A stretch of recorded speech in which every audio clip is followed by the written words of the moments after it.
तो आइए अब आपको सुनाते हैं सीएम योगी आदित्यनाथ क्या कुछ कह रहे हैं। माननीय विधायक श्रीमती संगीता यादव जी, भारतीय जनता पार्टी के क्षेत्रीय अध्यक्ष डॉक्टर धर्मेंद्र सिंह जी, महानगर अध्यक्ष श्री राजेश गुप्ता जी, इंटर कॉलेज के प्रधानाचार्य डॉक्टर मुरलीधर मिश्र जी,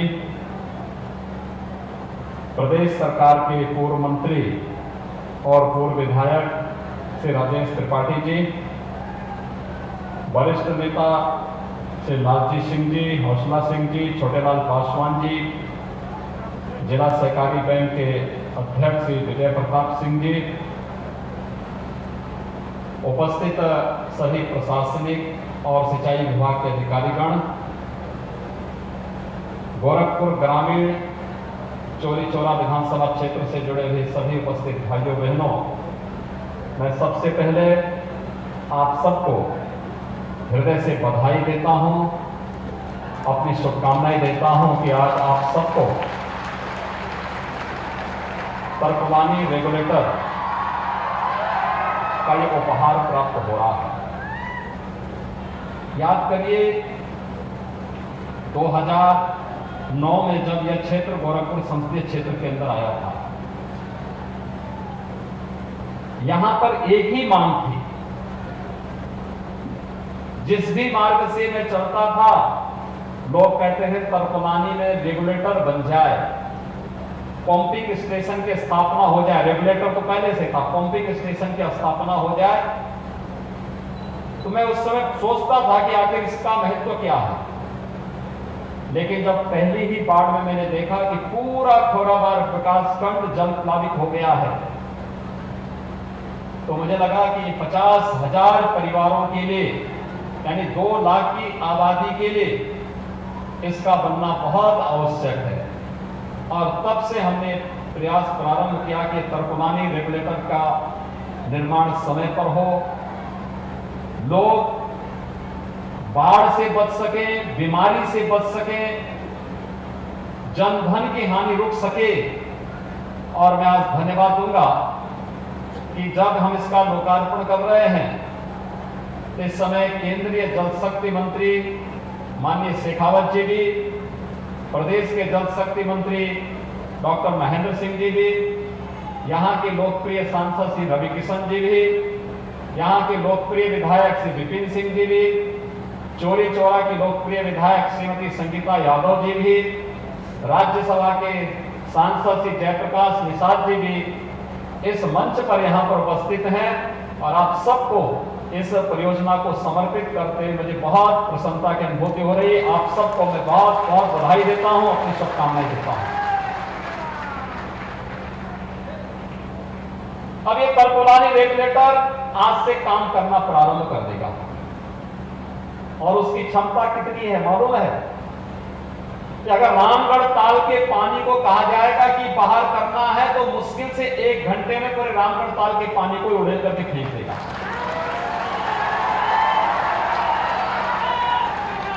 ये होता है कार्य।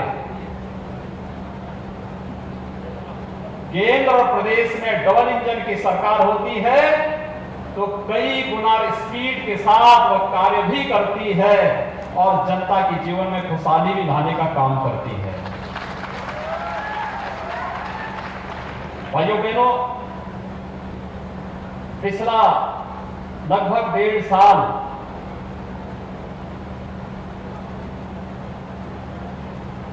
पूरे देश और दुनिया के लिए बहुत खराब रहा। कोरोना महामारी से न जाने कितने लोग दुनिया के अंदर, देश के अंदर बीमारी की चपेट में आ गए। पूरी दुनिया के सामने एक भय का माहौल है। लेकिन कोरोना से बचते हुए, कोरोना के दौरान भी एक एक व्यक्ति के स्वास्थ्य की चिंता करनी है। आदरणीय प्रधानमंत्री जी ने जो मंत्र दिए उसके अनुरूप, लेकिन विकास के कार्यों में भी आंच नहीं आने देनी है। नौजवानों के रोजगार और नौकरी में भी आंच नहीं आने देनी है। इस विश्वास के साथ जीवन और जीविका को बचाने का जो अभियान चला, आज कोरोना भी उत्तर प्रदेश के अंदर लगभग समाप्ति की ओर है और इसी में योजनाओं की, परियोजनाओं के विकास कार्यों को लोकार्पण करते हुए इसका लाभ भी आपको प्राप्त हो, यही अभियान सरकार के द्वारा प्रारंभ किया गया है। मेरी संवेदना है उन सभी परिवारों के प्रति जिन्होंने कोरोना के दौरान कोरोना से या किसी अन्य बीमारी से अपने किसी स्वजन को खोया है। लेकिन यह महामारी है, हम सबको इस महामारी की त्रासदी को समझना होगा। याद करिए, भारत के अंदर तो प्रधानमंत्री मोदी जी के नेतृत्व में दुनिया के अंदर 135 करोड़ की आबादी का देश भारत तब भी लड़ते हुए, जूझते हुए, अपने नागरिकों को बचाते हुए सुरक्षित स्थिति में है। अमेरिका भारत से यानी चौथाई हिस्सा की आबादी अमेरिका के अंदर रहती है। कुल 33 करोड़ की आबादी अमेरिका की है और अमेरिका के अंदर भारत से दुगनी मौतें हो गई। यानी अमेरिका, जबकि भारत की आबादी अमेरिका से 4 गुनी ज्यादा है, ज्यादा विकसित है, लेकिन अमेरिका के अंदर ज्यादा मौतें हो गई। अमेरिका का हेल्थ इंफ्रास्ट्रक्चर भारत से अच्छा, लेकिन वहां से अच्छा कार्य भारत के अंदर प्रधानमंत्री मोदी जी के नेतृत्व में जो हुआ, उसने यहां के नागरिकों के जीवन को भी बचाया है और जीविका को भी बचाने का कार्य किया है। और इसलिए हमें इसी दिशा में एक नया प्रयास आगे बढ़ाना होगा। हमें कोरोना के प्रति जागरूक होना होगा, उसके प्रति बचाव के सारे उपाय करने होंगे, लेकिन जीवन और जीविका को बचाने के साथ ही हमें यह भी सुनिश्चित करना होगा कि हमें एक तरफ बीमारी से बचाना होगा, लेकिन दूसरी तरफ जीविका की भी चिंता करनी होगी। और भाइयों बहनों, ये जितनी बाढ़ की परियोजनाओं का आप देख रहे होंगे, बोर्ड लगे हुए हैं, ये बाढ़ से बचाव का भी है। मैं भी केंद्रीय मंत्री माननीय गजेंद्र जी से यही बात कर रहा था, राजस्थान से आते हैं। आप देख रहे होंगे यहां पे अप्रैल से बारिश पड़ रही है, लेकिन राजस्थान में अभी बारिश पड़ी नहीं है। उन्होंने आके पानी को देखा, जगह जगह पानी लगा हुआ है। तो मैंने उनको यही बात कही, मैंने कहा गजेंद्र जी, अगर ये पानी आप अपने यहां लेके चले जाते तो यहाँ के लोगों को जल जमाव से मुक्ति मिल जाती और राजस्थान के लोगों को पानी मिल जाता। और मुझे लगता है जिस दूरदर्शिता के कारण जल शक्ति मंत्री का गठन प्रधानमंत्री मोदी जी ने किया है, वह जरूर सफल होगा, वह जरूर एक दिन कार्य रूप लेगा, कार्य रूप लेता हुआ दिखाई दे रहा है। लेकिन बाढ़ की और जल जमाव की समस्या का समाधान भी होगा, पेयजल की समस्या का भी समाधान होगा, लेकिन साथ साथ हम लोग हर प्रकार की बीमारियों से भी लोगों को बचाने में सफल होंगे। भाइयों बहनों, ये तरपुरानी रेगुलेटर केवल एक पंपिंग स्टेशन नहीं है। इस पूरे खोरावार विकास खंड को, खेती बाड़ी को बचाने के साथ ही इस पूरे विकास खंड के अंदर इंसेफ्लाइटिस की बीमारी, मस्तिष्क ज्वर से जो मौतें होती थी, उस बीमारी से बचाव का भी एक माध्यम यह बनेगा। क्योंकि जल प्लावन जब होता था, महीनों तक, कई दिनों तक यहां पर पानी भरा रहता था, लोगों की आजीविका प्रभावित होती थी, बीमारियां होती थी, मनुष्य को भी, बच्चों को भी, जानवरों को भी, खेती नष्ट हो जाती थी। लेकिन अब आने वाले, जब ये पंपिंग स्टेशन अब कार्य करना प्रारंभ कर दिया है, अब खेती बाड़ी भी बचेगी, बीमारियों से भी बचाव होगा।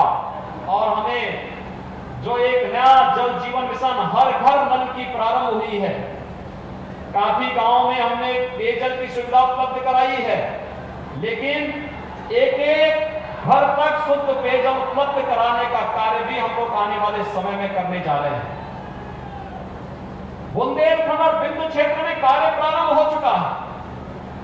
हर घर नल की योजना हमारा प्रयास है दिसंबर तक प्रदेश के अंदर 50,000 राजस्व गांवों तक पेयजल की व्यवस्था की स्वीकृति देकर के कार्य प्रारंभ कर दिया जाए, जिससे हर घर नल की योजना के माध्यम से हर घर के हर व्यक्ति को शुद्ध पेयजल की उपलब्धता के माध्यम से तमाम प्रकार की बीमारियों से इसे मुक्ति दिला सके।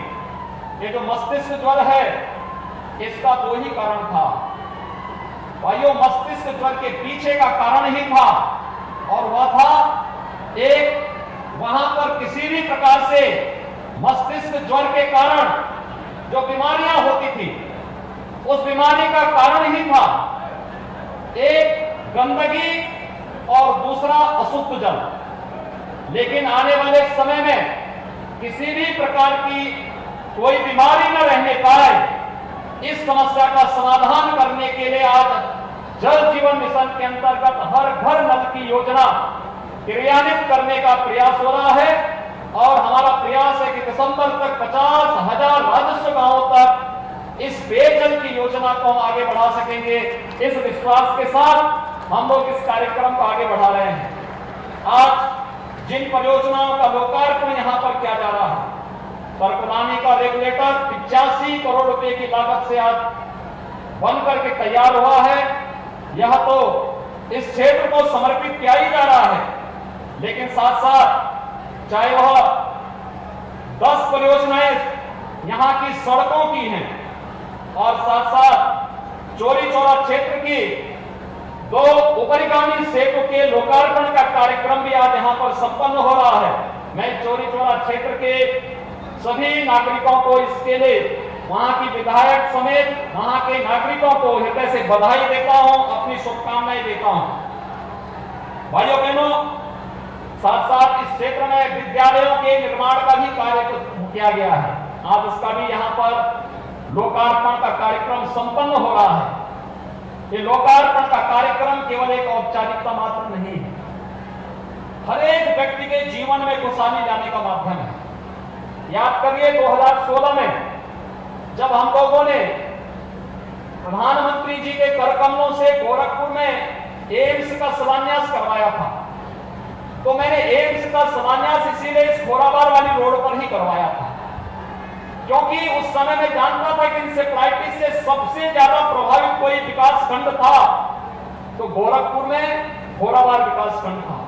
भाइयों बहनों, आज एम्स बनकर के तैयार है, और हमारा प्रयास है कि अक्टूबर तक पूरी तरह तैयार करके अक्टूबर में प्रधानमंत्री जी के कर कमलों से हम एम्स का भी उद्घाटन करवाएंगे, और एम्स गोरखपुर में विश्व स्तरीय स्वास्थ्य सुविधा यहां के नागरिकों को प्रदान करने का कार्य करेगा। लेकिन साथ साथ परकुलानी रेगुलेटर यहां पर जल जमाव की समस्या का समाधान भी करेगा, और यहां पर तमाम प्रकार की बीमारियों से बचाने का कार्य भी करेगा। यह कार्य यहां पर एक साथ आपको इतनी परियोजनाएं मिल रही हैं। याद करिए गोरखपुर में कभी गोरखपुर की पहचान गोरखपुर का फर्टिलाइजर कारखाना था, 1990 में बंद हो गया था। आज गोरखपुर में फर्टिलाइजर कारखाना अक्टूबर तक तैयार हो जाएगा, और हम अक्टूबर के बाद प्रधानमंत्री जी के कर कमलों से गोरखपुर के फर्टिलाइजर कारखाने का भी उद्घाटन करेंगे। किसानों को खाद मिलेगी, नौजवानों को नौकरियां मिलेंगी, तमाम नौजवानों को उसके माध्यम से रोजगार की सुविधाएं उपलब्ध होंगी। रामगढ़ ताल इसी खोराबार विकास खंड से जुड़ा हुआ है। कभी रामगढ़ ताल अपराध का एक अड्डा था, आज पर्यटन का एक केंद्र है। और मैं तो आपसे कहूंगा कि कभी रवि किशन जी के साथ रामगढ़ ताल के किनारे फिल्म की शूटिंग में आप भी शामिल हो जाइए, आपको भी लगेगा कि आप भी यानी मुंबई को फेल कर देगा जब वहां फिल्मों की शूटिंग होती है तो। और अब हम लोगों ने वहां एक जू भी दे दिया है, चिड़ियाघर भी दे दिया है। ये जितने उपद्रवी तत्व हैं जिन्होंने गरीबों की संपत्ति को लूटा है, नोचा है, आज सरकार उसको अपने कब्जे में ले रही है और फिर उनको गरीबों में बांटने का काम भी कर रही है। आज सरकार का बुलडोजर कैसे चलता आप देख रहे होंगे। बड़े बड़े माफियाओं के ऊपर ये माफिया कभी व्यापारियों के ऊपर अपने गुंडों से वसूली करवाते थे, आज सरकार का बुलडोजर जब उनकी छाती पर चढ़ रहा है और उनकी अवैध कमाई को रौंदने का कार्य हो रहा है, क्या आपको अच्छा लगता है? क्यों समर्थन करते हैं? माफिया के खिलाफ कार्रवाई ठीक है? सभी लोगों को पसंद है ना? माफियाओं को समर्थन तो नहीं करेंगे? ऐसा तो नहीं कि सरकार कार्रवाई करे और आप बचाव में आ जाएंगे। इसीलिए भाइयों बहनों, आपको और आपके आने वाली पीढ़ी को सुरक्षित करने के लिए सरकार एक कदम उठा रही है। विकास भी होगा और विनाशकारी तत्वों के साथ सख्ती से निपटने का कार्य भी होगा। जीवन भी बचाएंगे, जीविका को भी बचाएंगे। ये बाढ़ की परियोजनाओं को एक साथ लोकार्पित करते मुझे अत्यंत आनंद की अनुभूति हो रही है और मैं आभारी हूं माननीय गजेंद्र सिंह शेखावत जी का, जिन्होंने अपने व्यस्ततम कार्यक्रमों में, पूरा देश उनको देखना होता है, देश के अंदर बाढ़ की समस्या, देश के अंदर सूखे की समस्या, देश के अंदर पेयजल की व्यवस्था, देश के अंदर स्वच्छता की समस्या, देश के अंदर हर उस समस्या जो जल और जल से जुड़े हुए विभागों की है, पूरे देश के अंदर उस समस्या के समाधान करने के लिए वो नाम है, प्रधानमंत्री जी ने वो नाम दिया है गजेंद्र सिंह शेखावत जी का। लेकिन अपने व्यस्ततम समय में से समय निकाल करके वे उत्तर प्रदेश में आए और आज गोरखपुर की परियोजनाओं के लोकार्पण कार्यक्रम के स्वयं साक्षी बने। उनका मार्गदर्शन, उनका आशीर्वाद यहाँ की जनता जनार्दन को प्राप्त हुआ है। मैं हृदय से उन्हें उत्तर प्रदेश के नागरिकों की ओर से, गोरखपुर और पूर्वी उत्तर प्रदेश के नागरिकों की ओर से हृदय से साधुवाद देते हुए आप सबको मैं हृदय से अपनी शुभकामनाएं देता हूं और विश्वास व्यक्त करता हूं कि ये परियोजनाएं आपके जीवन में फलीभूत हों, आपके जीवन को और आपकी जीविका को आगे बढ़ाने में अपना योगदान दे पाएंगी। तो हम सबकी मेहनत सार्थक होगी। इस विश्वास के साथ आप सबके प्रति, आपके परिवारजनों के प्रति, आपके मित्रों और शुभचिंतकों के प्रति हृदय से मैं शुभकामनाएं व्यक्त करता हूं। आपको इन योजनाओं की ढेर सारी बधाई व्यक्त देते हुए अपनी वाणी को विराम देता हूं। धन्यवाद। जय हिंद।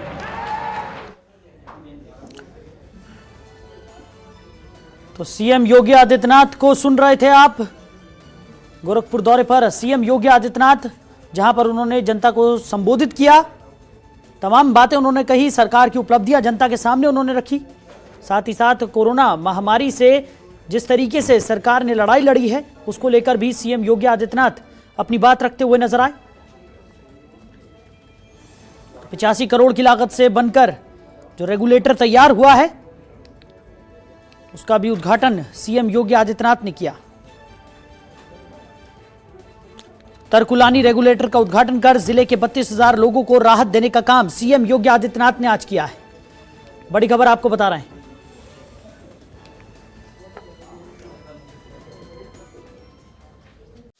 खबरों के निष्पक्ष विश्लेषण के लिए सब्सक्राइब करें Janatantra TV and press the bell icon. Never miss any update.